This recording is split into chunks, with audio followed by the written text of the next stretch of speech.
All right, everybody, you're watching the Sovereignty Movement event, which is together with the Jordan Valley Regional Council, Regavim, ZOA, Israel is Forever, AFSI, Save the West. We're here on the eve of Hanukkah, first night of Hanukkah. We're going to be lighting here at the Sartava overlooking the Jordan Valley.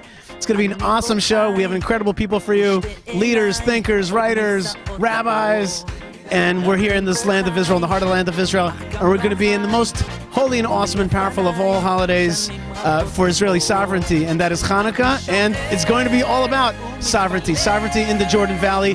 First step towards health, not a two-state solution, a one-state solution. The Jewish people back in their homeland, strong, sovereign, and of course, a light onto the nations and a light for this region. So let's have a great time at this event, lighting Hanukkah candles with the Sovereignty Movement.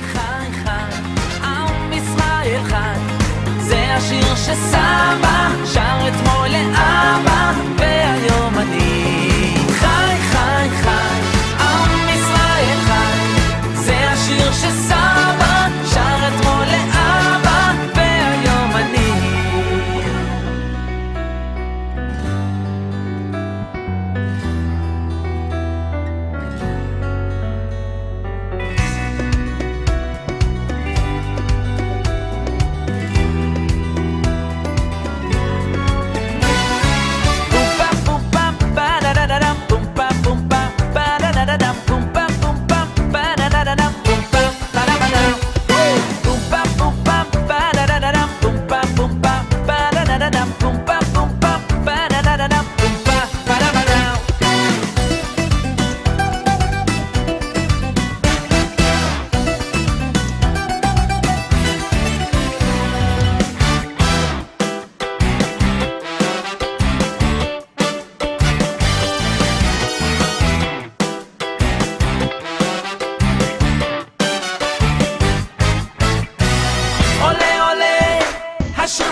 All right, folks, we are here in the Jordan Valley. It is the Sovereignty Movement's event to light Hanukkah candles. First light of Hanukkah here in this parcel of the land of Israel, this beautiful land. This is the famous kind of border between us and Jordan, this defense that comes from the east. We're here next to a mountain called the Sartava. That's where lights used to be lit up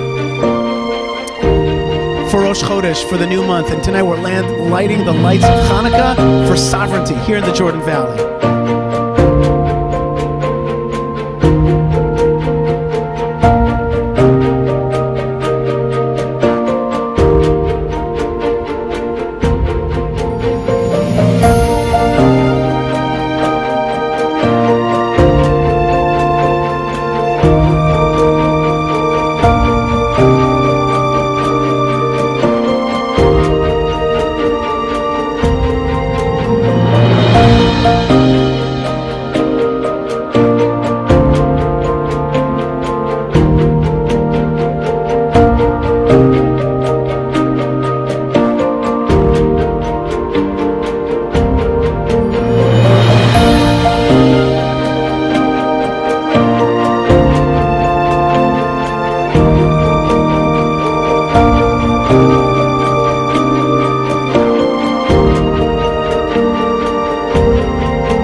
This is the story of the Jordan Valley. The story of the Jordan Valley. This is the entrance to the land of Israel, the promised land. 1968, the return of Jewish people to this land and beginning of settlement. 21 communities are here. Schools, educational institutions. Psst. Psst. Farming, of course, is a great farming community. Very powerful farming community. Tourism is here. This is one of the mainstays of Israeli farming. And of course, views that are just unbelievable, that take your breath away. Youth people come in here, cows, dates, music, cars, sports, and of course, the famous date farming of the land of Israel comes from here. And we are here at the Sovereignty Movement here in the land of Israel, in the Jordan Valley. We're going to be lighting Hanukkah candles tonight. Yishai Fleischer here behind me is a famous Israeli journalist and writer, Emily Amrusi. And tonight we're going to be lighting the first candles of Hanukkah, but not just because it's nice to light Hanukkah candles, but because we're going to be lighting the sovereignty candles. Sovereignty over the Jordan Valley and north of the Dead Sea, the North Dead Sea. And this is about the future of the Jordan Valley. You all know the importance of the security and the communities that are here. And now is the time, especially because of the American elections, which in 6 weeks from now, President Trump is going to be leaving. President Trump, a great friend of Israel. We got to use this time to take action and for our independence, for our security, to assert sovereignty over the Jordan Valley. Of course, you could see that the Jordan Valley is hot in the summer, cold in the winter, and in this very place, the story of Zionism has always been fulfilled in its kind of greatest power and its greatest strength. We've had a lot of security stories here. It used to be attacks from Jordan, terrorist attacks that came through this land. At the same time, the people that came here were the most courageous, the most beautiful. They weren't afraid of heat. They weren't afraid of the challenge, and they created communities, education, and they're writing pages in history. We have a fabulous and fascinating event for you tonight.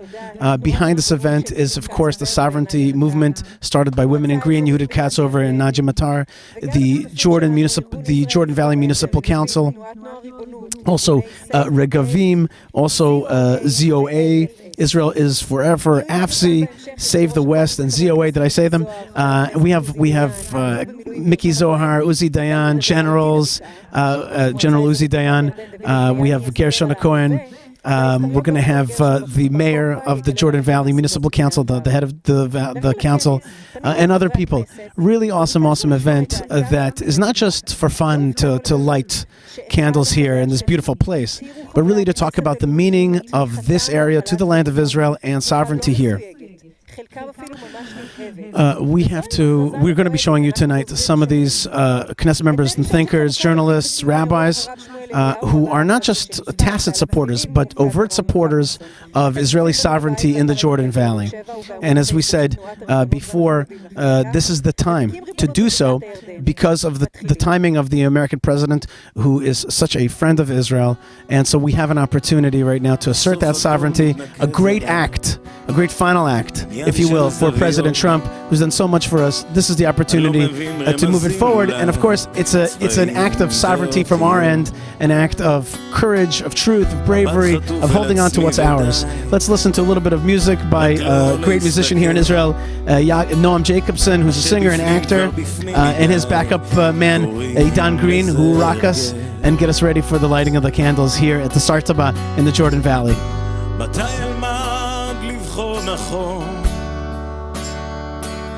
להאמין, לראות שטוב, בלי להביט שוב לאחור, לבחור נכון.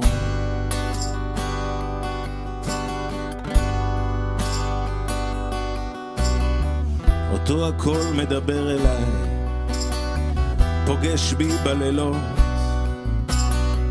הולך מבלי להבין לאן, האם אדע לחזור, מבט חטוף מסביב ודי, יותר כבר לא אפול, יש ילד שמסתכל עליי, קוראים לזה לגדול. מתי אלמד לבחור נכון, להאמין, שטוב, בלי להביט שוב לאחור. בסוף הכל מתחבר אליי, עניין של חלומות, אם מתעורר בדיוק בזמן, אולי יוכל לזכור. אומרים יש מי ששומר עליי, נותן לי את הכוחות. עוד לא מצאתי תשובה, אבל קוראים לזה לחיות. מתי אלמד לבחור נכון, להאמין, לראות שטוב, בלי להביט שוב לאחור. מתי אלמד לבחור נכון, להאמין, לראות שטוב, בלי להביט שוב לאחור, לבחור נכון.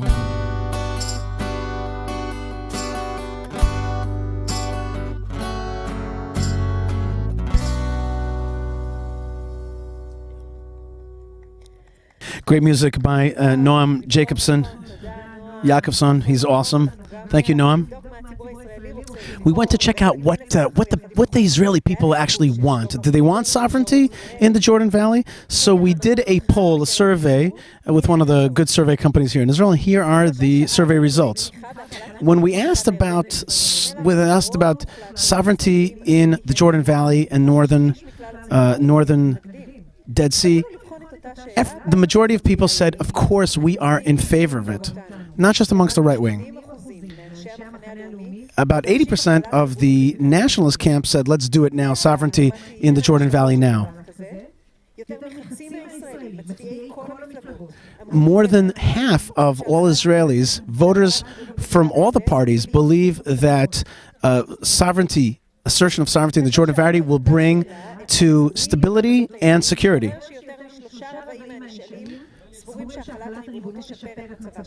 Three-quarters believe that it will improve Israel's security and protect Israel. What about if we have sovereignty in the land of Israel and the Palestinians will be against it? So the majority of Israelis believe that sovereignty in the Jordan Valley is good and should be done even if it's against the will of the Palestinians. Obviously, amongst just the nationalist camp, the vast majority, overwhelming majority, believe in assertion of sovereignty, legal sovereignty in the Jordan Valley, even if there is no agreement on the Palestinian side. Should Israel, here's another question, should Israel use this opportunity because of transference of powers in the United States from the Trump administration to the Biden administration? More than half of Israelis believe that we should use the opportunity of Trump's remaining weeks in office in order to assert sovereignty in the Jordan Valley and northern Dead Sea. It should be done immediately before Biden gets into office. Assertion of sovereignty in the Jordan Valley, 10% of Israelis believe that they would move to the Jordan Valley. Move to the Jordan Valley because... So now we heard about what the Israeli public actually wants. And now the question is what the policymakers are going to do. And Emily here is going to be speaking with Miki Zohar, a Knesset member and the head of the coalition from the Likud party. He apologizes that he's not here with us today, and he's he's got corona, suspicion of corona, so he's by himself. But he is happy to be with us here today. He's not in the Jordan Valley, but in his home. 42 days before Trump is leaving the White House, is the state of Israel, should the state of Israel push sovereignty in the Jordan Valley right now? According to Miki Zohar, yes. We have to push forward for sovereignty in the Jordan Valley. especially in the Jordan Valley. This is an opportunity. We should do it over all the communities in Judea and Samaria, but absolutely in the Jordan Valley. It's critical that we do this right now. It's historical. And Miki Zohar says he's working on this. Miki Zohar says he's working with the Prime Minister to push it forward right now. And that's so that we should be sovereign in the Jordan Valley and also the communities of Judea and Samaria.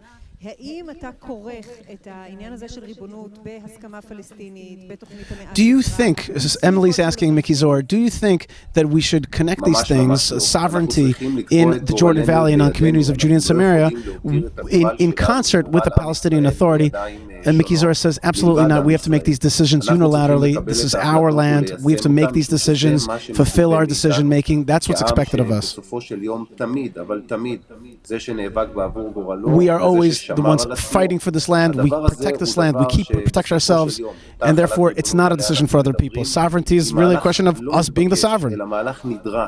This is not just a good idea. It's a must right now in our time. Our history is thousands of years old, and I hope that now we will not miss the opportunity, and we will enact sovereignty on all of the land of Israel, on the Jordan Valley, on the young communities in Judea and Samaria. What about giving the Palestinians? Emily's asking, what about giving the Palestinians something in order to kind of pay off for the sovereignty in Judea and Samaria? He says the Palestinian Authority is a dictatorship. We can't allow a Palestinian state in our land. It will bring to terrorism. We won't be able to control the Palestinian Authority. And it's in our land, in this land. And this will only create terrorism. And we don't have any right, says Miki Zohar, we don't have any right to give up on the land of Israel. It's our land. We can't even give up on one grain of sand. God has given us this land. And at this time, we have to explain to the Palestinian Authority, this land, we have to explain to them this land is ours. They can, of course, live here. We want to give them decent life, upward mobility, success, as long as they're not terroristic, jihadistic. This is what I believe, this is what I've always believed in, and this is the way forward. We have 42 days forward, says Emily. Have you spoken to Prime Minister Netanyahu? Says Miki Zohar, I've spoken to Prime Minister Netanyahu. I'll continue to speak to him. This is what we need to do now. It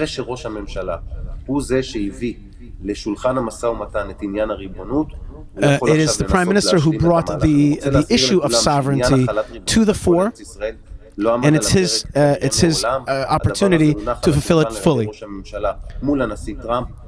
This Prime Minister put this in front of President Trump, and therefore he has that opportunity to fulfill it, and President Trump wants to help on so many levels here in the land of Israel, and we hope that this opportunity will not be missed. Emily says, you're the head of the coalition. Are you going to work with Blue and White, the Blue and White Party, for sovereignty in the land of Israel? He says, sadly, Blue and White is against the policy position of Likud. They want to get rid actively of the sovereignty movement, of the idea of sovereignty, and we disagree with them vehemently on that. Their position is going to hurt Israeli security, and we know what could happen if the danger that would happen here if a Palestinian state was on this land. However, Blue and White, they see it differently, and it's hard to decide, I guess, for the populace between what is right and what is wrong. But Blue and White is doing everything they can to undermine the government and to go to elections. The people are going